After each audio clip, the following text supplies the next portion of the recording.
Río Fugitivo, capítulo 27. Toda la semana, papá se refugió en su cuarto y maldijo al gobierno. Hizo correr todas las cortinas de la casa, sumiéndonos en una penumbra enervante y depresiva, y nos prohibió el uso del teléfono para desasosiego de Silvia. Mientras mordía su pipa, le pidió a Eulalia que vigilara a los vecinos, que espiara sus entradas y salidas, seguro que ellos eran los culpables del arresto de Farias. Nos pidió que no nos juntáramos con Annalise. Había pensado pasarla a la clandestinidad en principio, acaso recordando esos días tan poco productivos pero muy fértiles en anécdotas 20 años atrás. Pero luego se dijo que su deber, si no entregarse, era esperar el arresto. En palabras suyas, al pie del cañón.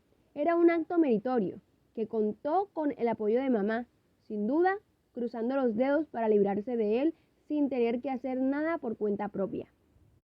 Papá leía el periódico y seguía las noticias en la radio y en la televisión con afiebrado detenimiento, tratando de encontrar una mención siquiera la más mínima relativa al caso de Farias y a los siguientes pasos que tomaría el gobierno. No encontró nada en toda la semana, aparte de 3 líneas en la página 16 de Los Tiempos del martes. Eso lo tenía intrigado, al igual que el hecho de que nadie viniera a arrestarlo y que Annalise y su esposo saludaran a Silvia como si no supieran nada de lo que ocurría. ¿Es que no sospechaban de las conexiones de su vecino con el expresidente? ¿Era Farias capaz de no hablar y no entregar a sus cómplices? Yo prefería pensar que la conspiración de papá era tan intrascendente y su rol en esta tan sin importancia que los servicios de inteligencia del Estado habían decidido ignorarlo. Era su destino, ni siquiera intentando asesinar a un papa o destrozar la Pietà con otros bolivianos cansados de la oscuridad, saldría del anonimato, que protegía y a la vez agobiaba. Yo, desde luego, no hubiera querido que lo arrestaran, aunque estaba muy molesto con él. Esos días había llegado a apreciarlo bajo una nueva luz. Lo había visto sentir y sufrir como muchas pocas veces, y cuando me enteré que seguía en la fantochada con Farias, me costó comprender cómo ese ser sensible coexistía con el autoritario y verticalista de antes. Así eran las cosas. Éramos una suma desordenada y contradictoria de virtudes y defectos. El presente se superponía, pero nunca eliminaba del todo al pasado. Silvia nunca fue una mujer doméstica, pero esos días se quedaba en casa todo el tiempo. Su función parecía ser la de simplemente estar ahí, estudiando algunos de sus libros de arquitectura, para, solicita, alcanzarle el periódico a papá, buscar sus lentes o su tabaco mentolado, llevarle un vaso de whisky o una cerveza. Ella proveía el equilibrio en la casa. A medida que mamá ignoraba a papá con más entrega, Silvia se dedicaba a servirlo y a hacer lo posible para que él estuviera satisfecho. Yo entendía la situación, pero no las razones, al menos no del todo. Pensaba que lo que buscaba Silvia era que papá, de algún modo tácito o explícito, la admitiera formalmente como la hija de sangre que no era. Pero había algo más, una razón que no llegaba a develar, uno más de los misterios que me rodeaban, como si todos los caminos vinieran a formar un dédalo sin hilos de Ariadna. Todos los paisajes en forma de rompecabezas con fichas incompletas. La vida siempre ingeniándoselas para permanecer fugitiva y oculta a sí misma. Una tarde le pregunté a Silvia si ya había leído la novela de Lizarazu. Sentada en el sillón de la sala, estaba descalza y tenía las uñas pintadas de verde. Dejó de leer el cuaderno de notas y me dijo que no había tenido tiempo. Tenía un examen la semana siguiente. La universidad parecía haber vuelto a la normalidad. ¿Me lo das? Se lo quiero prestar a Mr. Macbeth. Dame hasta el próximo fin de semana. Pero si no te interesa. Te prometo. Asentí. Cuando me iba, la volví a escuchar. Vi la invitación a la peña de tu curso sobre la cómoda de mamá. Estaba pensando en ir con Jean-Pierre. No tenemos nada que hacer esa noche. ¿Me la recomiendas o no? Sinceramente. Supongo. Aunque no sé, no te gustan mucho los charangos y las zampoñas. Te vas a aburrir. No quiero ir, pero tengo que. Y mamá dice que no irá. ¿Por? No quiere ponerse a llorar en público. Era inevitable que la peña le recordara pasados días de la madre, como el anterior, cuando a la medianoche Alfredo la sorprendió con un inmenso ramo de flores pagado con sus ahorros. Esos eran los gestos que debía aprender de él. Eso debía recordar, y no los perros heridos por su rifle de balín, los ancianos con quemaduras de 2.º grado en el rostro. ¿En qué quedamos? ¿Sí o no? Sí, no, decidí tú. Ya está decidido, dijo mamá. No insistas, no iré. Mamá se quebró y no pudo continuar hablando. Estábamos en el Toyota. La llevaba a su trabajo. Lloviznaba. La gente se escondía bajo paraguas de fierros doblados por el viento y hacía largas colas en las puertas de los bancos ansiando cobrar sus sueldos. Los vendedores ambulantes ofrecían relojes y calculadoras con carretillas cubiertas por un toldo de plástico. Recordé a mi abuelo Roberto, su inventerada ficción por los relojes. Disculpa, musité. No debía haber tocado el tema. No es tu culpa. Luego de una larga pausa pareció recobrarse y me contó que sus jefes estaban felices con la campaña que había diseñado para la agencia de viajes. Era el único ingreso estable que tenían. Claro, ese reconocimiento era solo simbólico. Ningún rato se hablaba de un posible aumento de sueldo. ¿Qué paisito el que nos tocó, hijito? Más pobre que una rata desnutrida. Tú tendrás que hacer las cosas que yo no pude hacer. ¿Me lo prometes? Tú conocerás el mundo por mí. Me acarició la cabeza. Sentí el frío metal de sus anillos, un universo de ternura en ese gesto. Al atardecer, antes de prepararme para ir a la peña, escribí un cuento breve de un tirón. Se llamaba La especialidad de la casa, robado de Stanley Elling.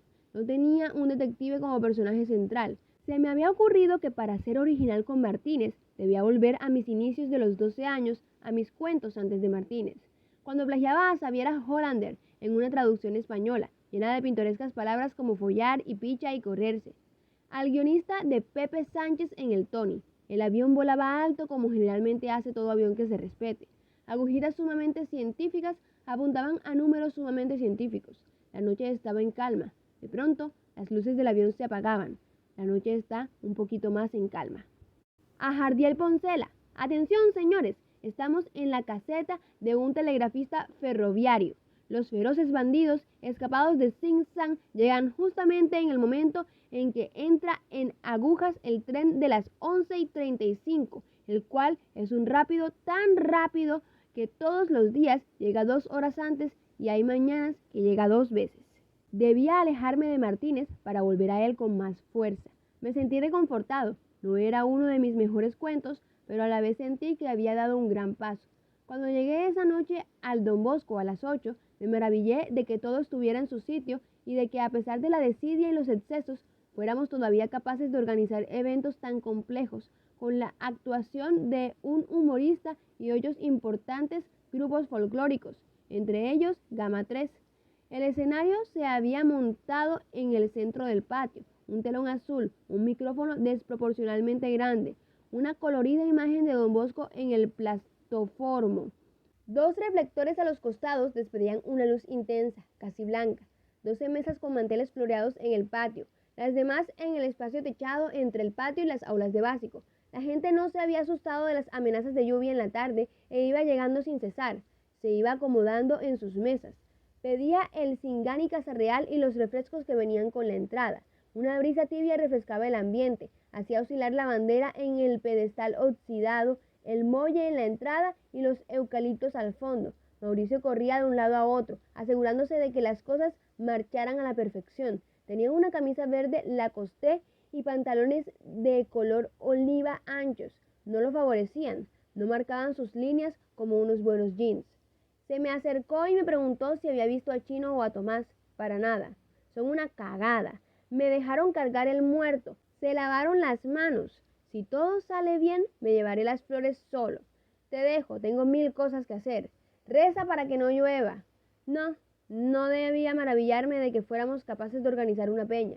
No lo habíamos hecho. Lo había hecho Mauricio con la ayuda de los estudiosos de la zona rosa y los separatistas. Camaleón, Pavo y algunos de mis compañeros fumaban un cigarrillo cerca del kiosco de Doña Julia. Lanza de corbata roja y de la mano de Michelle, padres de familia, hermanas y sus amigos, los vestidos convolados, la sonrisa incómoda y la mirada atrevida de los 15 años. Paula, la hermana de Lanza, me guiñó al pasar. Sus largas trenzas negras enmarcaban un rostro de líneas blandas, indefinidas, el tímido esbozo de una futura belleza. Tenía solo 13 años, no debía pensar eso. Era como para Alfredo. Que no se te vayan los ojos. La voz de Tejada. ¿Has venido a trabajar o a mirar? Me abrazó cálidamente. Tenía un traje azul y corbata roja con diseños florales. Estoy esperando órdenes, padre. Falta gente en la puerta. ¿Te encargas de eso? Asentí. Por suerte pasó el peligro de la lluvia, dijo. De pronto se puso serio. Me miró con fijeza y me dijo. Me enteré de lo que pasó con la edición especial. Tenías razón. Hubiera sido un error sacarla para todo el colegio. Gracias de todas maneras. La intención es lo que cuenta y tú lo hiciste, Robbie. Deberías estar orgulloso de ti. No fue nada, padre. Me alegro de que no se hayan animado a castigarte. Hubiera armado un escándalo. Se alisaba los mostachos yendo de una mesa a otra como si fuera el anfitrión. Parecía de buen humor. Charlaba con los padres. Felicitaba a las madres con besos y abrazos. Pellizcaba los cachetes de las hijas. ¿Se había resignado a su destino? Y de pronto, Aura. Estaba con la mamá de Mauricio en una de las mesas centrales en el patio. Llevaba un vestido negro adherido al cuerpo, sin mangas y con unos guantes negros fuera de lugar. Un sacón café oscuro estaba sobre su silla. Debía hacerle frío. Un collar de perlas, aretes plateados en forma de estrellas, el largo pelo negro recogido en un moño elaborado. Era una morena espectacular. Me miró, se hizo la que no me había visto. Mi cuerpo se tensó. ¿Dónde estaba Tomás? No quería que la viera. Pregunté a Cardona y al murciélago. Tomás había llegado hacía media hora. La había visto en la entrada y se había dado la vuelta. Estaba en la chichería del puente con los de Chinatown que habían estado tomando desde la tarde. Me dirigí con Camaleón a la chichería. En la puerta nos encontramos con el relator. Lo saludé. Tenía la camisa manchada de sangre, el aliento a chicha. Tomé un taxi, nos dijo, la voz entrecortada. Me dejó aquí. Le dije que no tenía dinero para pagarle, que entienda la situación jodida en la que estaba un colega suyo. Fui taxista una época. Le dije que le podía pagar con un cuento, con el tema que él eligiera. Me miró con cara de bicho raro. Le podía contar tanto de la lucha contra Banzer y los milicos. Cuando se dio cuenta de que estaba hablando en serio, me agarró a golpes. Disculpa, estamos apurados. ¿Cómo puede ser posible que me haya agarrado a golpes? ¿Es que no es posible una pizca de humanidad? Es que... Camaleón entró y me hizo señas de que lo siguiera. Ya no lo escuches, es el latoso. Di unos billetes al relator y continué mi camino. Lo siento, le grité, será en otra.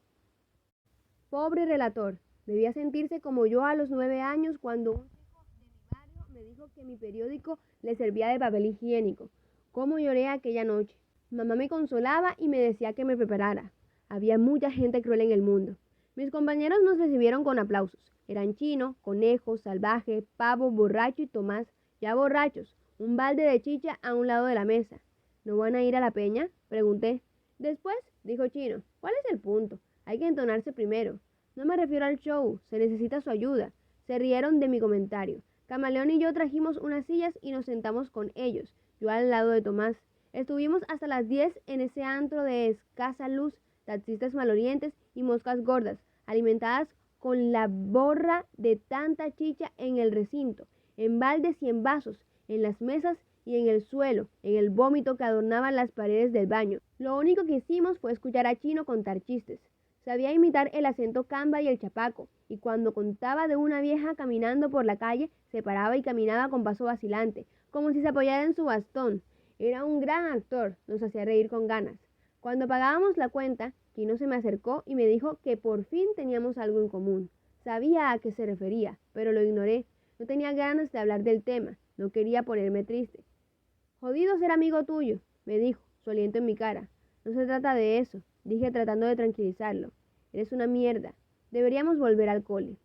El salvaje se lo llevó a otro lado. Escuché una broma de mal gusto de Conejo a Tomás acerca de las cochinadas que Mauricio hacía con Aura en los moteles del kilómetro 5. Tomás no intentó defenderse, ni siquiera aparentar que no le importaba. Cuando volvimos al colegio sentí que la chicha se me había subido.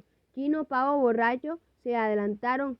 Yo me quedé con los demás en la plazuela. Esperaron a que vomitara. Lo hice en el tablero de ajedrez, pensando en la banda del ajedrecista mientras el líquido viscoso y amargo raspaba mi garganta e iba a dar entre los cuadrados blancos y negros. Jaque mate. Odiaba la chicha. ¿Ya estás?, preguntó Tomás nervioso. Asentí. ¿Me ayudas a buscar a Mauricio? ¿Y tú me ayudas a escribir un anónimo? ¿Te has subido? Eres un pollo. Quizá el poeta sea el que escribe los anónimos y Mr. Macbeth sea el poeta. Nos dirigimos al colegio, cuya entrada estaba llena de autos estacionados y antichucheras. Camaleón se quedó con Conejo en la plazuela. Me pareció verlos por el rabillo del ojo en alguna turbia transacción. intercambiaban algo. Conejo ponía una bolsa en uno de los bancos. No vi más. La atmósfera del Don Bosco cálida y acogedora. No era fácil abrirse paso. Había muchísima gente parada entre las mesas, moviendo las manos rítmicamente y tarareando la cueca viva de mi patria Bolivia. Esas canciones nacionalistas aparecían hasta en las primeras comuniones. Siguiendo los esfuerzos de 4 emponchados que, en el escenario, entregaban su vida en una canción. Nos fuimos abriendo paso a empujones. Una anciana vestida de púrpura nos dijo que éramos unos maleducados. No parecíamos del Don Bosco. No, señora, somos de La Salle, le respondí entre risas. ¿Cuyo hijito eres, sinvergüenza? Del padre Tejada, señora. ¿Y usted de qué asilo se ha fugado? Al fin logré divisar a Mauricio, que en ese instante daba a Aura un discreto beso en la mejilla. Eructé, señalé la escena a Tomás. Se dirigió hacia ellos con decisión. Lo seguí. Mauricio vio a Tomás y se levantó. Era tarde. Tomás estiró el mantel y las botellas y los vasos y el arreglo floral cayeron con un estrépito de cristales rotos. Luego empujó la mesa, que arrastró al suelo a Aura y a mi tía. Mauricio se acercó, furioso, y con un discurso preparado. ¿Cómo era posible? Los celos no conducían a nada. Había otras formas de arreglar los problemas, pero las palabras ya no le servían como antes. Tomás le encajó un violento uppercut de la derecha en la mandíbula, un puñetazo que hasta los que no sabían de peleas debían apreciar y aplaudir por la belleza estética del movimiento y la precisión del golpe. Atontado, Mauricio cayó al suelo. Se produjo un revuelo. Un par de padres de familia se abalanzaron sobre Tomás. Los muchachos de pronto dejaron de tocar. Tejada corrió al escenario en procura del micrófono. Alguien apuntó la luz blanca de los reflectores en nuestra dirección. Aura, el vestido pringado de refresco y el rimel corrido, insultaba a Tomás con la misma pasión y energía que algún día había usado para decirle que quería casarse con él. Observé todo con una sonrisa mal disimulada. Creía que Tomás necesitaba darle ese puñete a Mauricio y que después de ese acto las cosas volverían a la normalidad. Tomás se convencería de que la suya era una causa perdida y Mauricio aprendería a no abusar de su suerte. Cuando vi, sin embargo, al inspector Daza abrirse paso entre la gente, seguido por 4 policías, 2 a su izquierda y 2 a su derecha, los 5 caminando como cámara lenta, cejijuntos, el sobre todo negro y los uniformes verdes, mirando de reojo a los costados como en busca de alguien que los estuviera filmando, pensé que era demasiado. Tomás no se merecía eso. Daza y los policías pasaron a mi lado sin mirarme. Luego pasaron al lado de Tomás y los padres de familia sin mirarlo. Luego al lado de Mauricio y Aura y mi tía. Y miraron el vestido sin mangas de Aura y acaso pensaron que ella era muy linda. Y miraron a mi tía y seguro pensaron que ella debió ser muy linda, pero pasaron de largo, seguidos por la luz de los reflectores. Luego se detuvieron 3 mesas más adelante y arrestaron a Chino, sentado junto a sus padres, y al único hermano que le quedaba.